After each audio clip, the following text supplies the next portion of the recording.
In the name of the Father, the Son, of the Holy Spirit. Amen. Amen. Amen. Come, Holy Spirit, fill the hearts of your faithful, and enkindle in them the fire of your divine love. Send forth your Spirit, and they shall be created, and you shall renew the face of the earth. O God, who by the light of the Holy Spirit did instruct the hearts of the faithful, grant us by the same Holy Spirit to release what is right and just, and always to rejoice in his consolation through Christ our Lord. Amen. Amen. Amen. A reading from the Holy Gospel according to Saint Matthew. Glory to you, O Lord.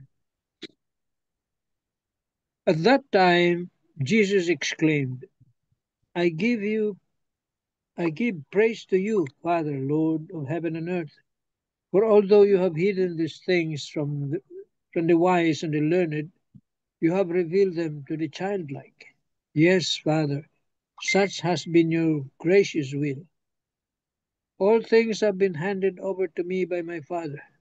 No one knows the Son except the Father, and no one knows the Father except the Son, and anyone to whom the Son wishes to reveal him. The Gospel of the Lord. Praise to you, O Lord Jesus Christ.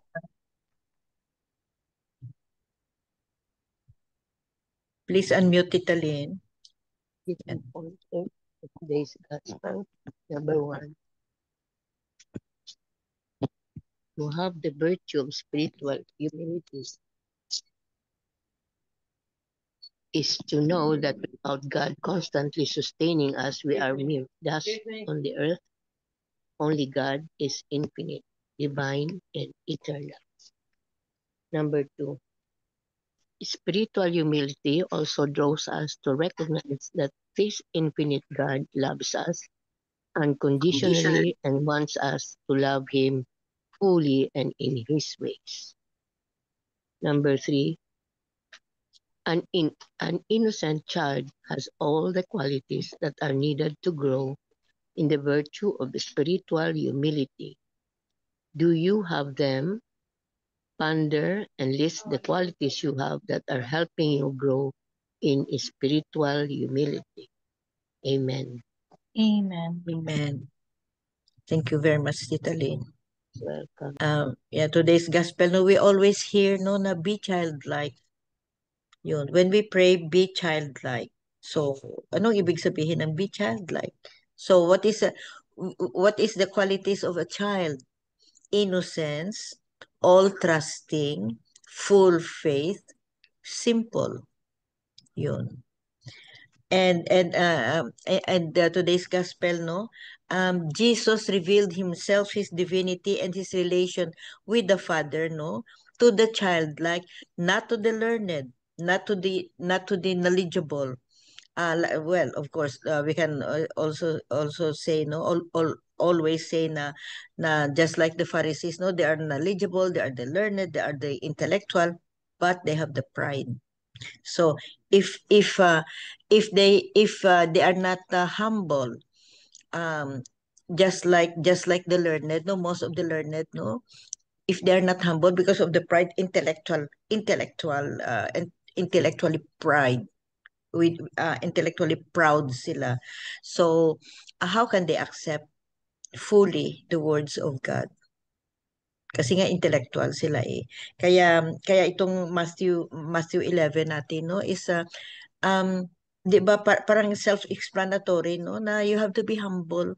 When you pray, you have to be humble. You have to have faith. You have to be simple.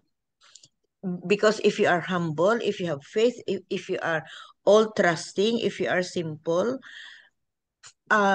you can always cling to God, and whatever God's revelation, you can easily accept because you are humble. Yun ang ano ng Matthew 11. Amen. Tito Man, you have something, or whoever is ready. Yeah, I'll read. Itong kay Marino, medyo okay.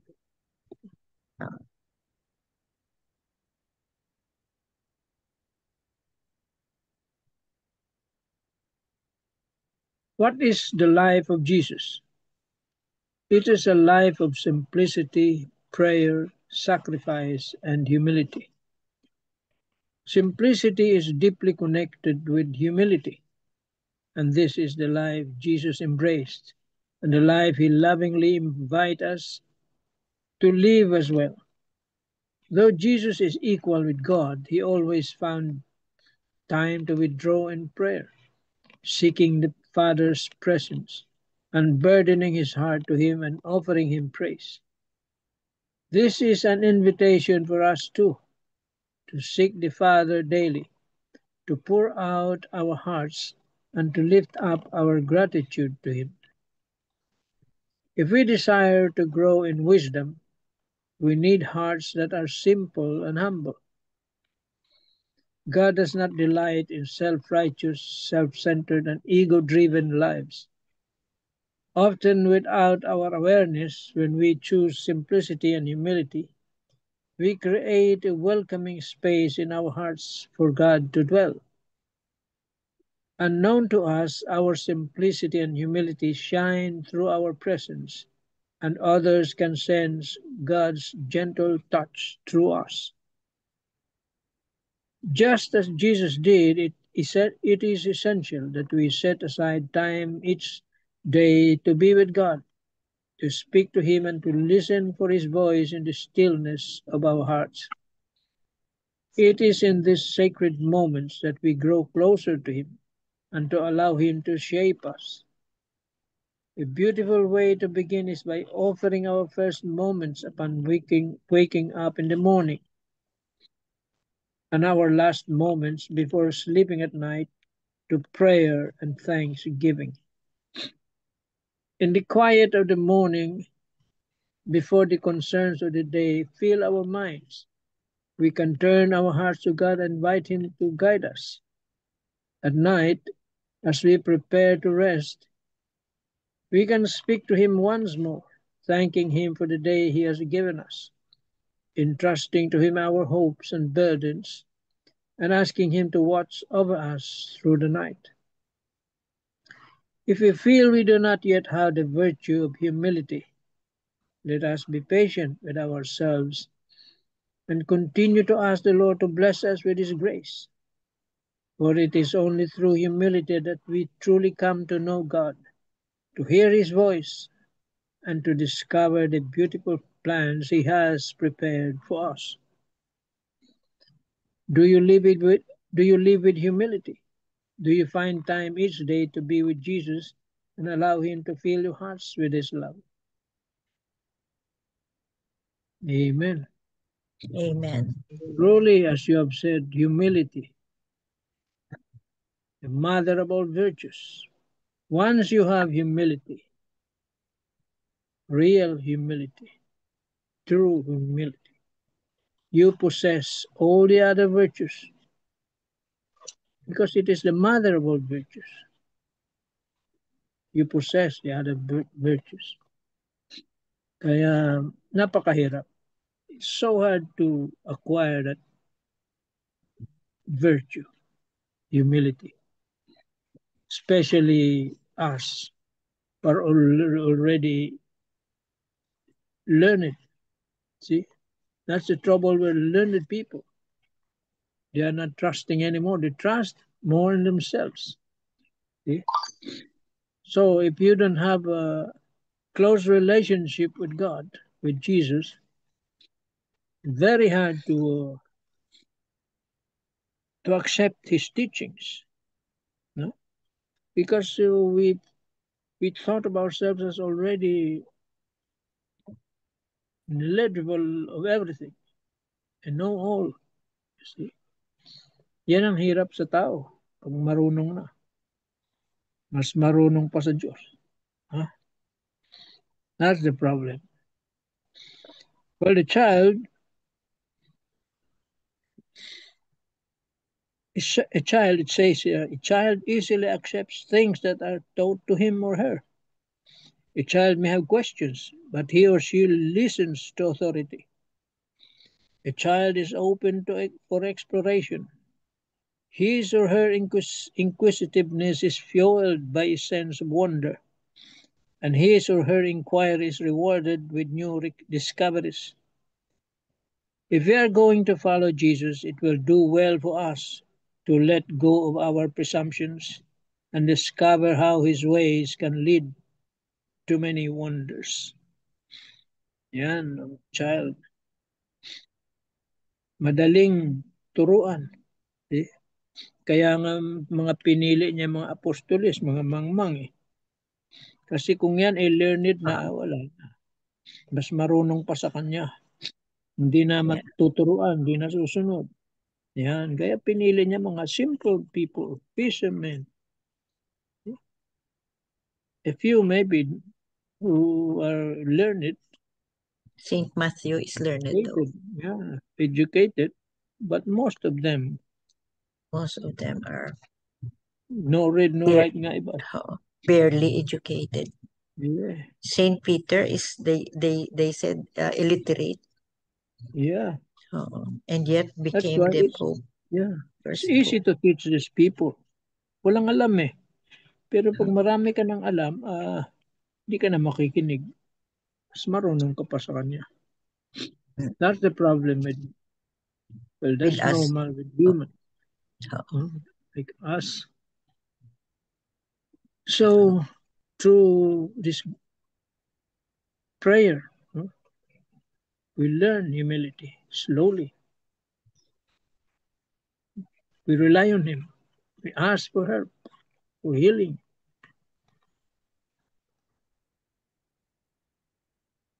And that's what he wants from us. Rely on him, not on our own abilities, our own intelligence. Amen. Amen.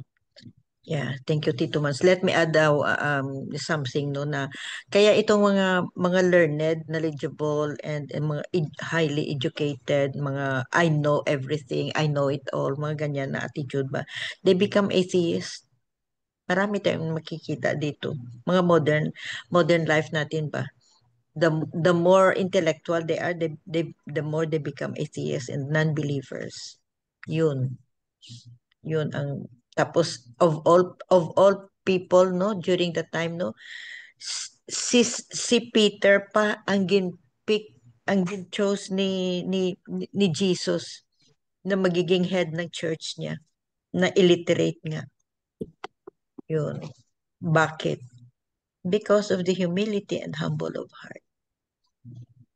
Amen. Amen. Amen. So, Tita Sal or Tita Sabine? Let me share the reflection of Father Jerry.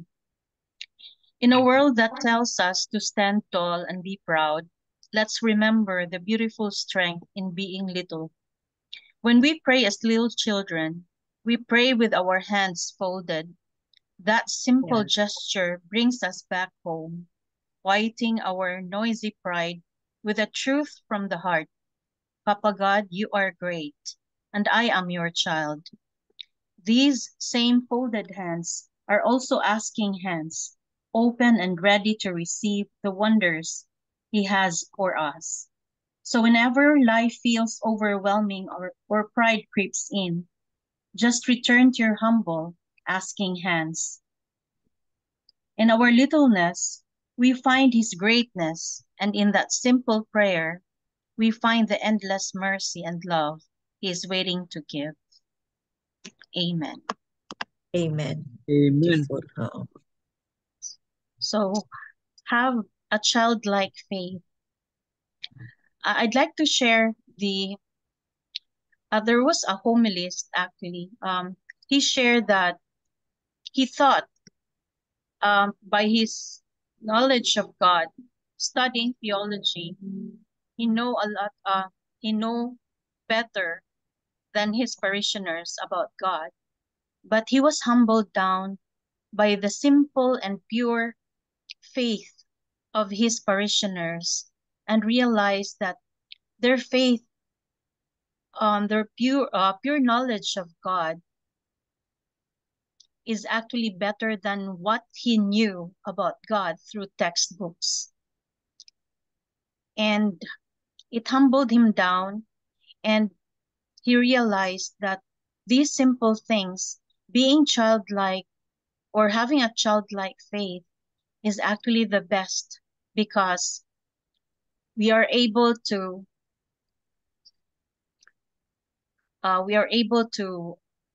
follow God and trust in Him and rely on Him alone in everything that we do through prayers. Amen. Amen. No, very true. Thank you, Tita Sal. Welcome po. Sabine, please unmute. Good evening, everyone. Good Good evening. evening. Good evening, Cebu. Good evening, Cebu. So, now is the feast of Our Lady of Carmel. Our Lady of Mount Carmel. Mount Carmel. Then we attended the mass of Archbishop Ruben Labajo from Cebu siya, pero nandoon na siya na-assign sa Agusan del Sur. So, very good homily from him. Pero yesterday, speaking of humility, meron akong unit manager na siya, more than older than me, and she stayed in our company for 40 years na. So mas siya sa akin. Very long, but in position, I am the head. I am her boss. But long time ago, careful ako sa kanya kasi mistisa kasi British na babae. Yun lang na matagal na yung husband niya is nagkasakit, at I've heard from her na bedridden na. So with all humility, kasi kasi mayaman ang ko, tong unit manager ko, at saka parang mistisa kasi, so meron siyang parang mag-careful kami sa kanya kasi aside Iba ang from attitude niya. may attitude siya talaga, oo. Then I used to visit the sick people. So I have an agent also have pancreatic CA. Magpipray kami with my people, also yung my original na mga advisors that when I was promoted, binigay ko sa anak ko yung mga my core group, pero sila yung mga seniors na rin ang iba, at saka very responsible sila talaga na ahente. So when I approached the sinabi ko sa kanya last Monday, Kulen, okay, is it okay to visit in your house, in your residence, and we will do the pre-over of Sir Ralph, your husband?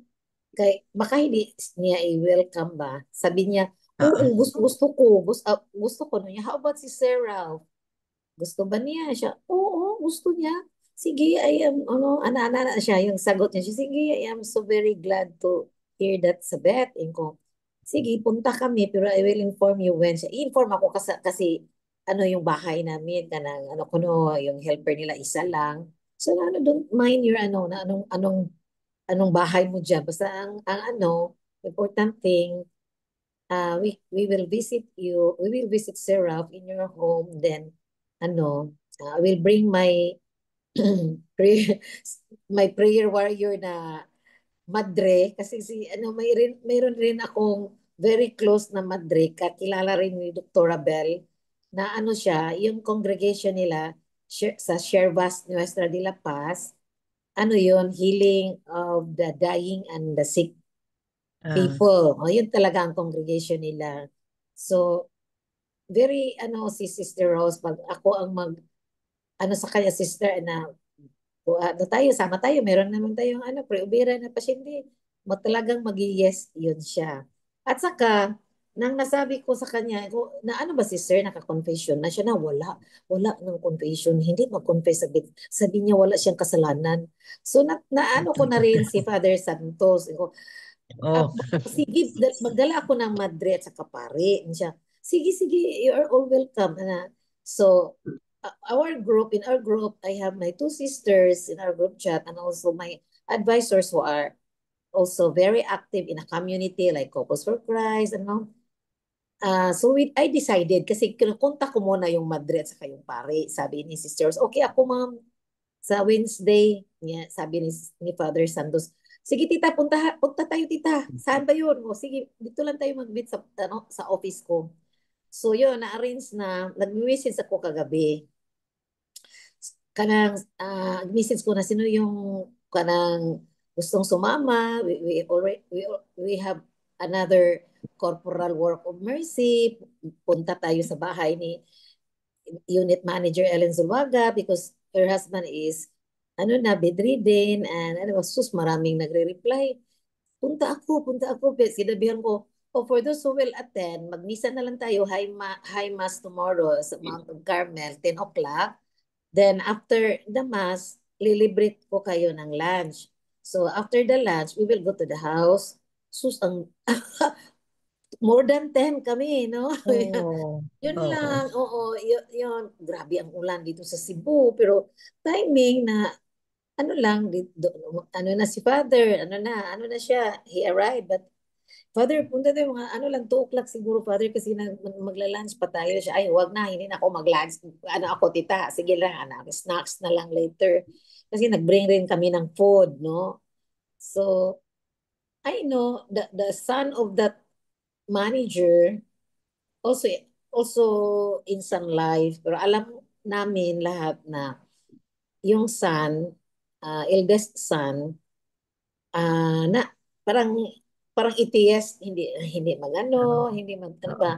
Grabe sad, learned kayo, intellect kayo, pero Yeah. no, kasi nang we arrived at their residence, ang laki ng bahay, mayaman kasi. 1,000 square meters ang nila, lot area ba, ang laki. Yung anak, kasama ko sa Canada kasi awardee rin yun, hindi sa Sun Life. Yun, lumabas ko dyan. Kayo na rin ang after your father, kayo rin ang mag-confession. Sus, parang siya, ay, why, I don't have, why hindi ako mag-confess? I don't believe in that. Ana, sabi ng yung anak, hindi lang namin, John, you know what, your father is very ill. And so I've heard also from the secretary of that manager na magsabi yung anak na, kadugay ba, katagal ba niya namatay? Sabi ng anak, matagal daw namatay yung father niya. Oh my God. So parang really needs healing. Pero anyway, sabi ni father, tita, i-ask mo yung wife kung ano ba kanang ato ipa-confess nato parang 3 sacraments ang ma-perform ko. Yung confession, communion at saka anointing. Sabi naman ng asawa, okay yun. So with all our prayers, marami kami, ay yung mga ko, hindi, kapatid ko, kaming 3 at saka ang hindi lang natuloy si Sister Rose kasi nag-LBM. So si Father, nandoon si Father Santos. So, siya, pero I don't give any background of the family ni Father Santos. Siya na yung kumausap. Then, natingnan namin yung pasyente is always, siya, ang saya-saya niya. Marami kami. So, naka-confess. Naka-confess talaga. Naka-confess yun, Yun, Yun lang. Sabi Good. ko, sabi ko kanina niya, we are, lagi, kami na stranded kami sa grabing ulan sa Cebu. So, nakastay long me doon sa bahay. Pero, the good thing about ba na, for You the have Lord, saved a soul. maraming nag-said ng yes, nga they will go. At saka may isa akong ahinte na, siya, lector naman siya sa Lourdes Parish dito sa Cebu. Pero, siya, sinabi niya sa akin, sa amin kanina, napasok na kami sa bahay, sabi niya, Ma'am, tingnan mo yung balahibo ko sa ano. Yung balahibo ba din ba sa bukton? Oo. Siya namarug. Sabi ko, Oh, oo. bakit siya? Mom, this house is beautiful house, very big loan. But need yun siya of deliverance. Ah, Oo, nga. Pero the unit manager, which is my yung wife, sabi ko, Len, sinabihan talaga niya yung yung manager na, Miss Tisa, oh, Ma'am, sorry mama, yung bahay mo may na-feel kasi ako. Siya, ano yun? Siya, sino ba yung owner parang ng may mga, iba. parang may iba. Kasi, Oo. very religious tong ahente ko na Oo. makapil Na-feel siya. niya, no? Na-feel niya. Niya, ano yun, basta tumayo yung mga balahibo niya sa, yeah, Oo. ko nga, pero yun lang, sabi sa ni Father Santos siya, tita, merong mga dyan, tita, tingnan mo, may Buddha, may Ah, basta, grabe, oo, may oo. mga antiques, maraming antiques Oo. kasi, old house na, ang laki, pero beautiful house, pero Oo. yung mga decors na parang hindi ko nakikita yung parang mga Chinese decors na mga kanang ano ba yun, parang mga tuo na MJ ka na parang bang good luck, di ba? Hindi pwede. Umsoy. Ay, oo. Hindi yan Oo, Umsoy, pwede. Tita Sabel. kungsoy, oo. Umsoy. So, pero Oo. innocent talaga yung mistisa yung ano ko kasi ay kasi yung bahay na to is owned by the aunt of my husband who died already, and she's very religious, no? Kahit religious, pero yung baka naman mga Oo. religious na Ipaano hindi. mo, ipa-bless mo kay Father Santos. Pero sabi ni Oo. Father, tita, deliverance is not possible because the son is not believing, is Walang not walang like full God. faith ang son. So, Oo. tita, lang, I-pray kinakailangan. lang, prayhan lang. I-pray na Oo. lang natin, tita, or maybe, Oo. ano ba yon? Basta, yun lang na kami, tumawa kami doon, na saka, really, we feel the happiness Nag-visit. of Oo. the Nag-visit patient. the sick kayo. Ang Visit the importante sick. is naka-confess. Naka-confess siya. Oo. Tapos grabe good ang pasalamat ko kay Father Santos. Yung ko, Father, punta tayo ng sige. Yung Madre palagi ko yung sama. Pero the Madre, Sister Rose, I know her because of Dr. Abel. Yung nagpa-opera ako ng Oo. mayoma ko, sabit, punta ka, Oo. pa-pray ka sa mga Madre. Yun, si Sister Rose. Doon kami nagkakilala because of Dr. Abel. Yeah, Very siya, nice, no? galing siya Oo. mag-healing. But Oo. anyway, yun lang yung share Oo. ko. Oo. Thank you very much for the sharing, no? Uh-huh. And yeah, if we connect that thing, no, to that event, no, to our today's gospel, no, ang learned and ang mga knowledgeable, ang mga intellectuals, ang Oo. medyo ma-pride pa sila ba, may pride pa. They cannot uh be humble, no? So we will pray, include natin ang pangalan ng Son so that may deliverance ang bahay, no? Sige. Yeah, Yun. Ko, misis ko sa iyo, MJ, yung pangalan. Saka isama Oo. naman ko si Luke Darrell, yung my only son. Kasi nakita ko yung anak ko, hindi magsimba. Pero hindi naman ganun Oo. yung si Luke, hindi Oo. man Oo. ganun. Hindi na Oo. lang siya Iba ang magsimba. generation kasi nila. It's always a Oo. challenge, no? It's always a Yes. challenge to evangelize, no? Ano sa within the family. Kasi dapat mag-evangelize tayo within the family. Pero itong sharing mo, no, is very nice, no? Kasi nakaano ka, napa-confess mo siya. And you made the family happy, no? Na Yes, yes. although ang mga description mo na talagang very rich sila, no, but that moment, no, they are humble, or they were Yes. humble. Yeah. We pray, no, for the family, no, na to remain humble, no, and to open their hearts to God. Yun lang, Correct. especially na bedridden ang asawa, at least, no. Bedridden na. Oo. I-follow up mo yan sa i-follow up. Yes, yes. Oo. Yes, yes. Amen. No? Amen. Oo. Thank you very much. Ang ganda ng mga ano natin. Mm. Oo. So, any short comment, Tito Mans, before the closing prayer? Well, it takes humility to know God. Because in the face of God, we are nothing. We are but dust of the earth. We are nothing. Nobody. And it takes humility to know Him.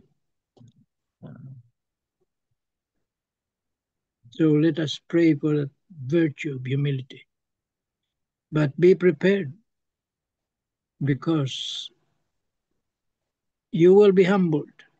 You will experience humility when you pray for humility, or the virtue of humility. Makakaranas ka ng Reminder. subok na you will really be humbled. Then you will see, you will know that you are nothing sa harap ng Diyos. Amen. Amen. Amen. Wow, beautiful. So that's it. Thank you very much. Another very very blessed day, no, na we gather together and pour out our wisdom, reflections, and sharing, especially, no, na talaga be humble. Because we are nothing. Just be humble. Yun. Be childlike. All trusting, humble, simple, and faith. Yun lang naman eh. No? Bakit yun lang naman, as simple as that? Oo, bakit hindi pa natin ma-achieve, no? Because of our pride. Oo. Amen. Amen. Amen. Tita Sal, or whoever has the closing prayer. Our rejoicing Lord, you are attentive to the workings of grace in every human heart. As you see the voice of the Father speaking to your children, you rejoice at such a sight. Dear Lord, we pray that our own hearts will be the cause of your joy and your praise of the Father in heaven. Please speak to us and help us to believe with all our hearts. In Jesus' name we pray. Amen. Amen. And all together, please. Glory be to the Glory be to Father, the Father, Son, to the Son, the and Holy to the Spirit, Spirit, as it was in As the it was in the beginning, beginning, is now, is and now, and ever ever shall shall be, be, world without without end. end. Amen. Amen. Amen. In the name of the Father, In the the Son, and the Father, Holy Father, Spirit. Son, Holy Amen. Spirit. Amen. Thank you Amen. all. Thank Thank you you. very God much. Love you bless. guys. Bye Thank You bye, you. guys. everyone. Thank you Bye-bye. very Good much. night. Bye.